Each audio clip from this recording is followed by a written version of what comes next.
Gua bilang lu jangan berisik. Lu emang orang tua nggak berguna ya. Mending lu mampus aja dah. Suara benturan keras terdengar. Perdebatan yang tadinya memekakan telinga seketika berhenti.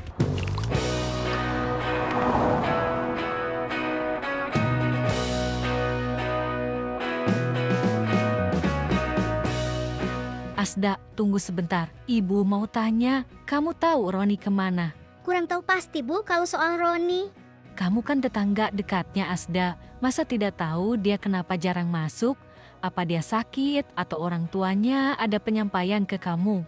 Tapi kadang-kadang aku masih sering melihat dia di sekitar lingkungan rumah. Nah kan berarti dia nggak kenapa-napa itu. Sudah hampir 1 minggu ini, bangkunya kosong terus. Ngapain aja coba dia nggak masuk sekolah? Sebenarnya aku sering lihat dia duduk-duduk di teras atau di warung depan gang, Bu. Nah, terus? Tapi kami jarang bicara juga. Dia sepertinya sibuk sekali. Matanya tidak pernah lepas dari layar HP. Mau disapa pun dia seperti punya dunianya sendiri. Main HP terus? Itulah penyakit anak zaman sekarang. Tolong ya Asda, karena kalian bertetangga, kalau nanti ketemu bilangin ke dia, segera masuk sekolah. Kalau besok-besok masih tidak kelihatan batang hidungnya, ibu terpaksa beri surat teguran keras ke rumahnya. Baik, Bu, nanti kalau aku lewat depan rumahnya dan ketemu Roni, akan aku sampaikan amanah dari Ibu ya. Terima kasih ya Asda, ibu pegang janji kamu. Silakan masuk kelas, sebentar lagi bel istirahat selesai.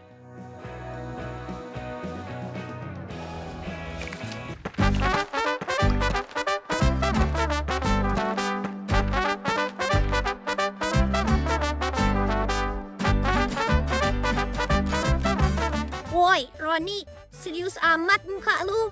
Fokus benar mandangin layar HP. Berisik lu Adiba, pergi sana. Jangan ganggu gua. Bikin hilang konsentrasi aja. Buset, pantesan aja. Itu yang main judo ya? Apa namanya? Slot-slot gitu. Apa urusan lo, ha? Adiba, lo nggak usah kepo jadi orang. Keponya gua ini bener. Masih pakai seragam SMA, malah main judo. Otak lu udah ditaruh di dengkul ya? Bacot lo Adiba. Malah bilang bacot. Main begituan gak bakal bikin lo kaya. Blow-on banget sih. Yang ada lu jadi kere, miskin. Jadi sampah masyarakat. Mulut lo kasar banget ya. Udah mah masih bocah pula. Gua emang kasar, tapi gua gak bego kayak lo. Gua tahu mana yang benar dan mana yang sampah. Jangan ikut campur urusan buah. Lo itu masih bau kencur. Gak tahu apa-apa soal hidup buah. Judo itu penyakit, Roni. Lo mau jadi apa gedenya? Jadi beban keluarga. Halah, so suci lo. Ngomongin masa depan. Ngaca, lo sendiri ngapain sini? Lo lagi bolos juga kan, Adiba? Dasar cewek gak bener. Tenang, bos. Iya, gua emang lagi bolos. Tapi setidaknya gua gak ngerugiin orang tua gua dengan main judo. Tuh kan, gara-gara lo kebanyakan omong sih. Gua jadi gak fokus nih. Kalah lagi kan gua. Sialan lo. Dasar pembawa sial. Anjing banget emang lo. Baguslah kalau kalah, gua syukurin. Kalau bisa lo kalah terus sampai HP lo disita. Dasar otak judo, dikasih tahu malah nyalahin orang. Sekali lagi, lo ngomong, gua bikin mulut lo itu gak bisa bunyi lagi.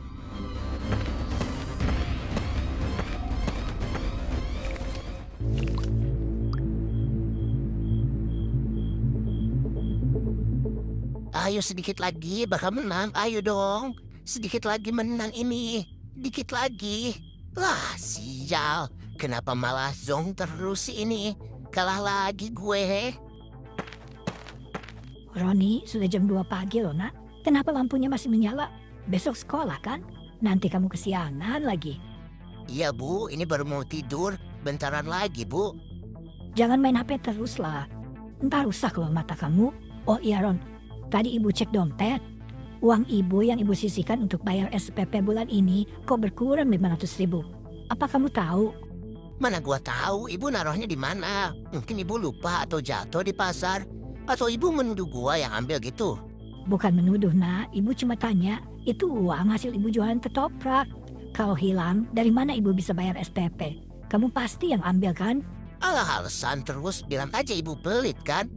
Iya, tadi gua ambil sedikit buat jajan. Nanti kalau gua sukses juga gua bakal ganti. Kan ibu sudah kasih uang jajan buat kamu setiap hari. Masa nggak cukup? Kenapa kamu jadi suka bohong begini sih? Berisik, Bu. Gua itu lagi pusing. Udah sana keluar. Dengar ocehan nggak jelas begini, malah bikin gua nggak bisa tidur. Keluar sana, ganggu gua aja, Bu. Astagfirullah.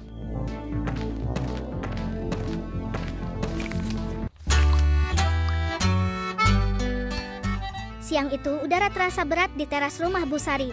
Di sela-sela waktu istirahat setelah berjualan, nyokap gua dan Teteh datang untuk membeli ketoprak. Neng, Teteh, jualan hari ini lumayan capek loh. Capek, tapi harus tetap disyukuri atau Bu Sari? Betul, tapi sebenarnya ya, hati ini yang lebih capek. Bagaimana kabar anak-anak kalian di sekolah? Pasti lagi sibuk-sibuknya persiapan ujiannya. Alhamdulillah, si Asda mah rajin pisan. Pulang sekolah dia mah langsung belajar, terus bangun subuh, salat tahajud, lanjut belajar deui. Si Iam juga sama, malah sekarang dia lagi coba-coba usaha.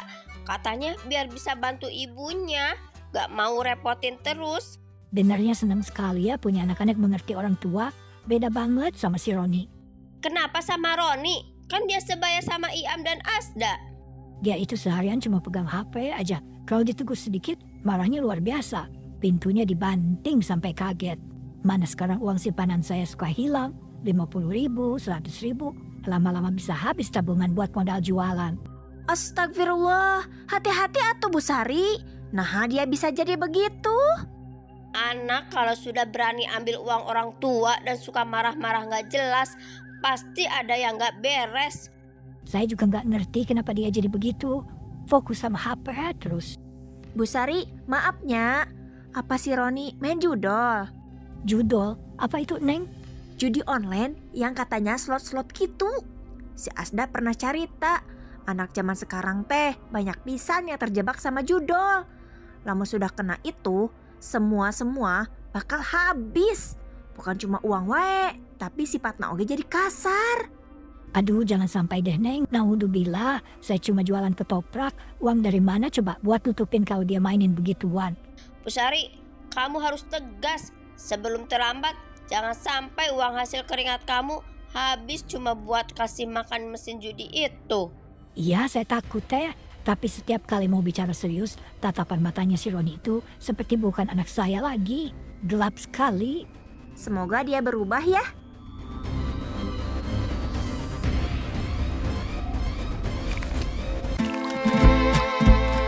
Sore itu gue mencoba menemui Roni, yang pas banget dia sedang termenung di sebuah gang yang sepi. Roni, beberapa hari ini Bu Indah nanyain lo lagi. Katanya kalau besok-besok gak masuk, ibu bakal kirim surat teguran keras ke rumah. Lo kenapa sih gak masuk, Ron? Gue lagi banyak masalah, Asda. Pusing kepala gua. Lo nggak tahu aja apa yang lagi gua hadapin sekarang. Masalah apa? Mungkin ada yang bisa gue bantu? Atau lo sakit? Bukan gua yang sakit, Asda, tapi ibu. Ibu lagi sakit parah di dalam tubuhnya. Gua harus jaga dia, makanya gua nggak bisa ninggalin rumah buat sekolah. Bu Sari sakit? Sakit apa? Perasaan kemarin gue lihat beliau masih jualan ketoprak deh di depan rumah. Itu dia, maksain diri. Tadi malam tiba-tiba ambruk. Sekarang lagi butuh obat banyak banget. Tapi tabungan gua juga udah habis. Gua bingung harus cari duit kemana lagi. Ya ampun, kasihan Bu Sari. Terus sekarang gimana? Asda, boleh nggak gua pinjem duit 500.000 aja buat beli obat sama bayar dokter? Gua janji bakal ganti pas gua udah ada duit. 500.000. Aduh Ron, uang tabungan gue gak sebanyak itu.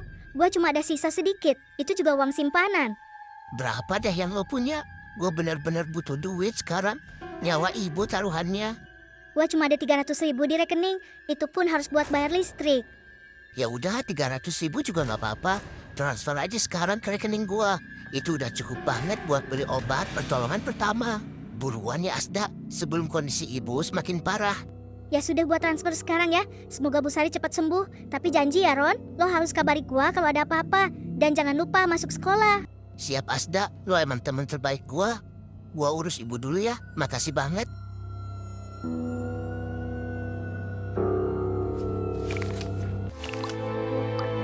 Langit sore berubah menjadi kelabu, seakan memberi pertanda akan ada badai yang segera pecah. Bu, Roni minta duit lagi. Gua butuh sekarang. Cepat, Bu. Astagfirullah, Roni. Uang apa lagi, nak? Tadi pagi kan sudah ibu kasih buat jajan.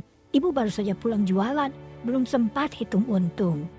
Gak usah banyak alasan. Gua tahu ibu masih simpan uang di bawah lemari. Gua butuh duit itu. Roni, ibu ini cuma menjual ketoprak. 1 piring cuma untung berapa rupiah. Itu uang modal buat belanja besok pagi, nak. Kalau ibu kasih ke kamu, besok kita makan apa? Masa bodoh sama besok? Yang penting urusan gua selesai sekarang. Kenapa sih ibu pelit banget sama anak sendiri? Bukan pelit, nak. Ibu sudah nggak punya apa-apa lagi. Kamu lihat tangan ibu sudah kasar begini demi sekolah kamu. Tolong berhenti main HP terus. Berhenti minta uang yang nggak jelas gunanya. Ibu mohon.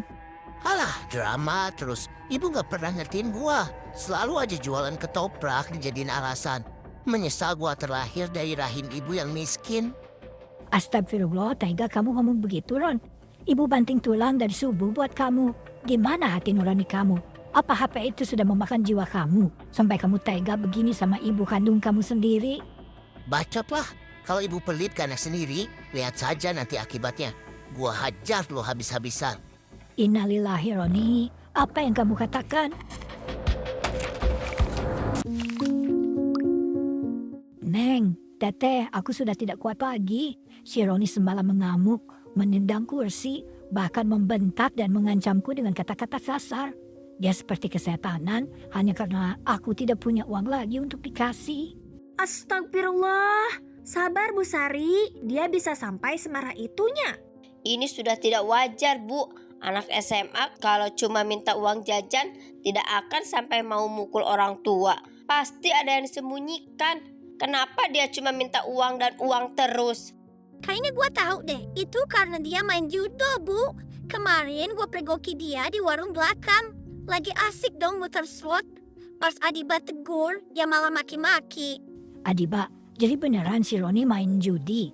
Ya Allah, dari mana dia tahu hal itu? Ya ampun, jadi benar kata si Adiba. Si Roni juga kemarin pinjam uang ke aku 300.000. Katanya Bu Sari sakit parah dan butuh obat segera.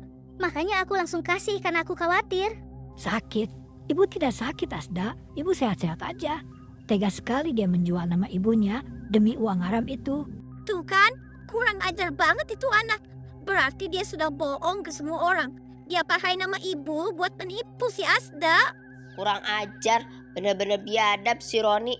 Bu Sari, ini bukan sekedar nakal lagi, ini sudah kecanduan. Orang kalau sudah kena judul, ibunya sendiri pun dianggap musuh kalau tidak kasih uang. Tenang Teh, tong waka emosi heula. Kita cari jalan keluarnya. Jalan keluar apa, Neng? Anak begini harus diberi pelajaran. Dia sudah menghina ibu kandungnya, menipu teman sendiri, dan mencuri uang modal jualan. Kalau dibiarkan, dia bisa berbuat lebih nekat lagi. Otaknya sudah rusak karena judi itu. Aku tidak sangka uang tabunganku yang aku kumpulkan susah payah malah dipakai buat begitu. Tadinya aku cuma ingin bantu Bu Sari. Lo terlalu baik, Asda. Mau aja ditipeng sama dia. Orang kayak si Roni itu nggak butuh bantuan. Dia butuh digebukin biar sadar. Adiba, jangan ngomong begitu. Lihat Bu Sari sampai hancur begini. Ibu harus tegas. Laporkan saja deh dia ke polisi. Atau bawa ke rehab sebelum dia semakin menggila. Apa salahku ya? Ya Allah, uang ketoprak yang halal aku kumpulkan malah dia jadikan modal judi. Anakku, kenapa kamu jadi seperti kerasukan begini?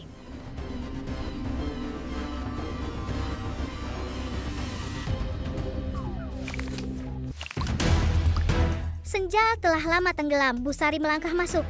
Namun langkahnya terhenti saat ia melihat pintu kamarnya terbuka lebar. Roni, apa yang sedang kamu lakukan dengan tabungan ibu? Gua lagi butuh duit ini sekarang juga. Kembalikan Roni, kembalikan. Itu uang modal ibu belanja subuh nanti. Ibu tahu semuanya sekarang. Ibu tahu kamu pakai uang itu untuk judi kan? Berisik, tahu dari mana, ha? Pasti dari si Adiba atau si Asda kan? Gak usah sok tahu soal hidup gua. Ibu yang melahirkan kamu, Roni. Ibu yang kasih kamu makan dari jualan ketoprak. Tega kamu jadikan modal judi. Kamu sudah kesetanan. Kembalikan uang ibu. Jangan pelit jadi orang tua. Dasar tua bangka gak berguna. Lebih baik ibu mati daripada melihat kamu jadi monster begini, Roni. Sadar, nak. Ibu mohon sadar. Jangan hancurkan hidup kita lagi. Ah, bacot. Drama terus. Gua capek denger tangisan lo. Kalau lo gak mau kasih uang, mending lo diem selamanya. Jangan halangi jalan gua. Kamu memang anak durhaka, Roni. Uang itu tidak akan pernah jadi berkah. Gua bilang lu jangan berisik. Lu emang orang tua gak berguna ya. Mending lu mampus aja dah. Suara benturan keras terdengar. Perdebatan yang tadinya memekakan telinga seketika berhenti. Keheningan yang sangat mencekam mendadak jatuh menyelimuti ruangan itu. Bagaimana ini? Dia tidak bergerak. Bagaimana gua membuangnya? Oh ya, gua harus pisahin menjadi beberapa bagian. Ternyata keributan itu terdengar oleh tetangga. Ketika Roni akan kabur, dia tak bisa berkutik lagi. Akhirnya dia tertangkap. Roni hanya bisa tertunduk tanpa kata, membawa beban dosa yang akan menghantui sisa hidupnya. Kisah Roni dan Busari memberi kita pelajaran pahit. Judi online itu menipu. Apa yang awalnya dianggap cuma iseng atau mencari uang tambahan, ternyata bisa berubah jadi kecanduan yang merusak otak dan juga hati. Asda